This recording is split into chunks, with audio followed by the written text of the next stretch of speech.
Welcome to Money in the Air, the music podcast about neighboring rights, the royalties you earn from the public performance of your recordings and the business of music in general. Brought to you by IFR, the International Association for Artists and Rights Holders. I'm Andrew, a royalty consultant helping artists to collect on their value. Hi, I'm Gina Deacon. I work for Absolute Rights Management and I work with record labels and artists to ensure we claim the royalty income due to them. I'm Stacey Haber and I'm from Inside Baseball Music Publishing. Hi, I'm Tanya Oliveira. I work for Transparence Entertainment Group. I focus on World X USA neighbouring rights on the performer side and rights holder side. Hey, welcome back to Money in the Air, the Neighbouring Rights podcast brought to you by IFR, the International Association for Artists and Rights Holders. We have a really special guest with us this week, the hardest working man in music, Chris Sheehan. Tell me how you want the world to know you. Well, I mean, at this exact minute in time, I'm a dad because I'm holding a 1-week-old baby. In general, I've always been a songwriter.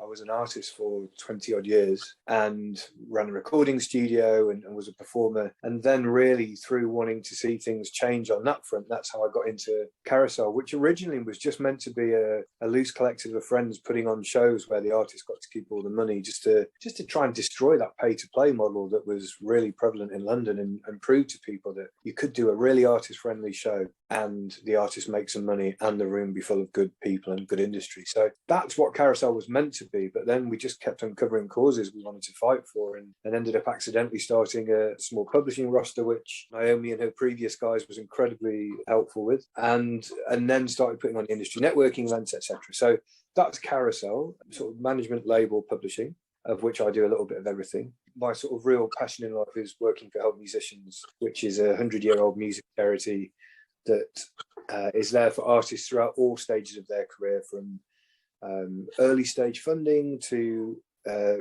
mid-career support, whether that's funding, whether that's help in a crisis, mental health support, and all the way through to help in retirement. That might be everything from home visits to retired musicians who are just a bit isolated and lonely, paying some bills if they can't afford it, or paying medical bills, or a lifetime of support when you need it most, as charity sums it up. So I'm their industry liaison, and I sort of inform them on trends in the industry, on where the help is needed, what the industry's saying about the help, where they'd like to see it go, and then just bring people to the charity to try and encourage the industry to support them, because it's always seemed crazy to me that there was this charity there for musicians in crisis, and yet the industry wasn't doing anything to support them whatsoever. So I think that's really changed in the last 3 or 4 years, especially in the pandemic, where they've got 18 million out to over 19,000 musicians who were in dire need in the first lockdown and beyond. So it feels like the world's now aware of them, and now it's just a case of how we can really cement the support so that they can keep helping all these musicians going forward. So that's the rough overview of what I do. Feeding into that is my role with you guys, with us guys, I should say, with IFR, because again, it's another thing which I think is we've always been about trying to make sure that musicians, songwriters, performers, whatever we do in Karousel will help musicians, try and make sure everyone's collecting what they've actually already earned. And it seems so crazy that we're all scrabbling for funding, we're all trying to sell merch, we're looking for the next way we can possibly make some money. It's like, well, hold on, let's make sure you're collecting everything you've earned for it. And I think a lot of the retired musicians that the charity helps don't know maybe that they're due an awful lot of money, and that actually just because they were registered on a song by filling in a form in 1974 doesn't necessarily mean they're still attached to that registration now. And there's a lot of people who think their income's just tailed off, and as you guys know very well, there's just steps that you need to take to ensure you're still attached to the registration. So lots of stuff. When did it occur to you that neighboring rights were an important royalty stream, especially for the legacy artists? Been a sort of gradual drip. I mean, through working with Naomi and Tanya when they were at Wix, and Tanya, who's also been, was just a superstar for Karousel, for our artists on the publishing. And when she was there, I think through talking to them about what other income streams are available, but also the thing with being a songwriter and a musician and having studios, that you have friends of all ages. You might make a record where the bass player's in their 60s and the drummer's in their 20s, and there's no age among musicians. The youngsters love hearing the stories of who they've worked with the older musicians. The more experienced musicians love the power of youth and love hearing new takes on things. So I think through the studio and just seeing how many really tremendous players, like people who played on mega records, were struggling for session work and struggling for income. And I was thinking, man, you've played on some multi-platinum hits. How are you not really, really secure? And it just really blew my mind starting to talk to people. One friend who was a session singer on just about every pop song of the 90s that you could think of and early 2000s. Talking to those guys, talking to him about work with all these acts and him going, yeah, maybe I should. Well, I think I filled some forms in back in the day. And I'm saying, yeah, but you really want to make sure someone's collecting it or you're policing it and you're checking you're still on those registrations, And so I think through the studio, I met quite a few people that it amazed me they were struggling. And then just talking to the health and welfare team that help musicians and seeing how many people they were helping who had really played significant roles in the history of music, playing on mega recordings, whether that's in playing strings on for acts like the Beatles or whether that's the bass player for a certain band or the drummer for a certain mega artist. It's your pension. It's just mad to me that we're not all doing everything we can to get the money that is actually owed to us that we've earned. Maybe it's evolved slightly in the last 5-6 years now that the big boys are sort of interested in it, the majors. Maybe people now are beginning to see neighbouring rights agents in the same way you see a publisher to go out and police it and find you that money. But as we've always said with IFR, yes, an agent's a great idea, but it's not the only way. And let's talk about what you should be doing if you want to do it for yourself. You can still do it for yourself. And let's try and give people the education and the tools. Have you had any artists come back to you and say, thank you for that advice. I'm getting my money and it makes a difference? Absolutely. I mean, there was one friend who, because there was so much in the pipeline, so much stuck backlog in his first neighbouring rights period after the guys had got on it, his income went up 900%. And that's not an exaggeration. I mean, it didn't obviously stay there because you were unlocking a lot of historical income, but that was the difference of paying a huge tax bill that year. There's a chap, another chap we were working with who I was at the Ivers the other week and chatting to him afterwards, and he said, when you told me how much it would go up, I really didn't, I thought, well, I'll give it a go, He's like, and you were absolutely right. And it's just a great feeling to see people get paid what they're going to get paid, especially in a world where there's no money to come to you from PPL if your stems are used live. This is a massive bugbear for me. I think this is one of my most burning issues. There's musicians who are top of their game that are adding something to those tracks in the studio that absolutely make the track. Then the artist will go on tour, and to save money, because everyone's having to save money, they'll take stems out of that exact performance, and it gets broadcast in a licensed venue that PPL have licensed, and there's no payment to that performer for the use of their work. That to me is extraordinary. In the same way, the performers get zero from a stream at the moment if they're not a featured performer. If you're a non-featured performer, you don't get a neighbouring right royalty as a stream. Is that right? No one gets paid, but recently Spain do pay for featured and non-featured, and Hungary, but that's a grey area because I believe it's just on the rights holder side. So just 2 countries right now. So if we're in the UK, then at this minute in time, there's no royalty for that. So that seems crazy to me. But in the meantime, let's at least get collected what definitely is there. And as you know, Tan, from some of the amazing work you've done in your various roles in neighbouring rights, man, you've uncovered some fortunes for people. And what an amazing we all thing. have. I mean, especially when I was with Naomi at Wixon for those years. I mean, yeah, it was so heartwarming but you'd get these really cute old session guys and they would send you photos of what they'd bought with, the neighbouring rights checks we'd send them, and some of them bought these cute old, muscle cars, and we'd be like, yeah, good for you. It was just it was lovely. I just want to, comment on what he was saying about the stems. That's something that it's a bugbear and it's annoying, and it's something that we do talk to PPL about, and I know it's on their to-do list, but it's not up there on their to-do list, and it isn't fair to for them to be using the stems, and because the argument essentially is that the stems don't have an ISRC code, therefore they can't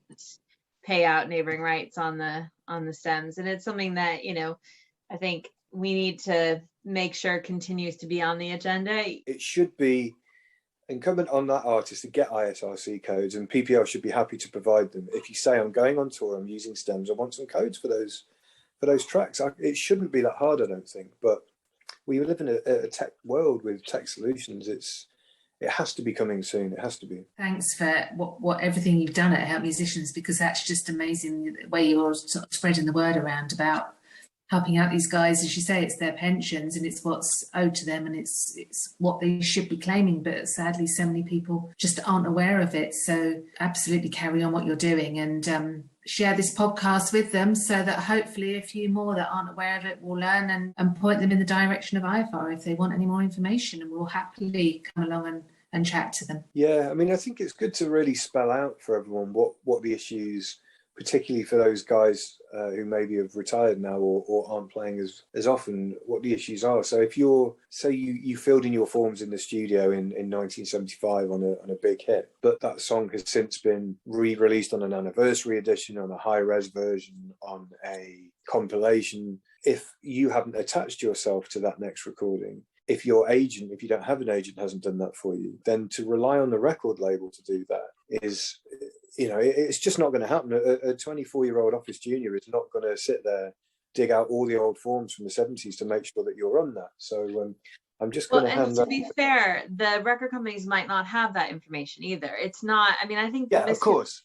is that people think, oh, PPL is just going to put me on that track. And that's, they're not going to do that either. You know what I mean? Like, if there's a re-release or something, the lineup don't transfer. That's the thing, and especially like every time you have a new ISRC code that comes out, you effectively are getting a new lineup on things. I want to make a legal point about the stems. Just because you're using only a part of a recording, it does not lose its ISRC. It doesn't evaporate. It is the same ISRC as the original recording, and they have no right to say that it doesn't have an ISRC. They know where they took it from. Interesting, yeah. I'm in the hands of the experts, as always with the IFR stuff. I love hearing you guys go back and forth on this stuff, because you guys are really in the nitty-gritty of this every day, and you know the ins and outs and the legals of it. So I think it's something that has to be back on the agenda, and I think the Ivors are doing a great job of pushing for songwriters at the minute. Someone needs to be pushing for performers and non-featured performers, because every which way you turn at the minute, it's the performers who are the ones who are getting chopped. So whether that's live performance, in the lockdown everyone was saying, oh, well, it's okay, artists can just do live streams. Yeah, but that means it might be the lead singer or the main artist in their bedroom or in their house doing a stream, but they're not paying the rest of the band to come and do that. So the musicians and the performers and the session players and those guys that we all really passionate about, they've been hit at every direction at the moment. So it just seems extraordinary to me if we're going to make a massive argument, which I agree with, that the song is everything and is the center to everything that's being generated by streaming. No song, no streaming. And I really believe that. But equally, no musicians playing on that, unless it's an artist just playing everything themselves, which happens. There has to be some fair reward for the work that's used for decades and decades. Absolutely right. And if the legislation passes in every country, or if it's enacted, if it's already passed like in Europe, then the world will get there. In the UK, people are lobbying against it. If it comes out of their pocket, they don't want to see it. They don't care who isn't unfairly paid. They don't care that it's not equitable. It's an uphill slog for us, and we have to keep fighting. So thank God we have people like you on our side. Well, it's like you guys, to be honest, it's amazing the level you're working at with the jobs you're doing to then find the time, amazing amount of time that everyone's putting into this.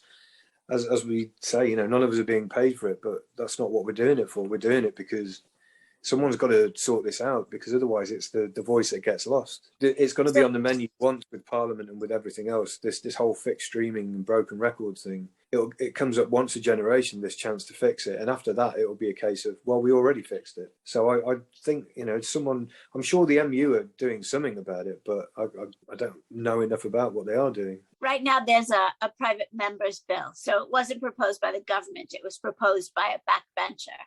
And it's actually passed it's passed its first round. It's going for its second reading. And then if it passes that, it goes to the committee, and then if maybe amendments. And then if it comes back from the committee, then it gets reheard again. And then if it passes in the Commons, it goes to the House of Lords, where it starts that process over. So even if, best case scenario, it goes through in the UK, it's still a lengthy amount of time before it's affected. So at first it's enacted, and then it has to be affected. But in the meantime, Can you give us a link to where anyone can go if they need to contact Help Musicians, please? Yeah, well, so there's lots of different things that the charity does that they might want to contact for. So for funding, if you're looking to record, project or study a new skill, then you would want to contact the creative department, which is, I believe, creative@helpmusicians.org.uk. The charity recently removed all of the deadlines for funding. So rather than have sort of little windows where you can panic and rush your application in and get really stressed and stay up till 3 a.m. the night before. It's now a rolling thing. You can just apply when you're ready to apply, but bear in mind that there'll be a certain period of time for them to process your application. So if you're looking to record in, say, February, you want to get your application in. So there's the creative department. Health and welfare, I believe, is help@helpmusicians.org.uk. You know, the reason I started working for the charity, just to give some perspective, was a dear friend of mine who we work with, who's both as Karousel but as a friend, Matt Dayton. Matt had a terrible run of luck and had some health issues, and the place he was living, it was about to lose the place he was living for various reasons. And the charity drove down to Wales the next day, found him a place to stay, paid for everything until he was physically well again, and were just there for him at a time where he couldn't look after himself. And at the end of that, he's come out and he's made 3-4 albums since that. That really was the moment for me where I thought, oh man, there's actually a place where musicians can get emergency funding without it. You know, the only thing I knew of was the PRS fund. So there's the health and welfare is everything from got an illness, if you've had something happen where you can't cover your rent and your bills because you're not able to perform or play. It's help with musculoskeletal issues that have come about as part of your career in music. Then there's the 24-hour mental health support line called Music Minds Matter. That's a listening ear for anyone that needs it. And then at some point, they can then signpost you to whether if you need some talking therapy or whatever it might be, then the charity can, if you're a musician and you meet the criteria, then they can maybe even fund that for you as well. So it's 0808 802 8008.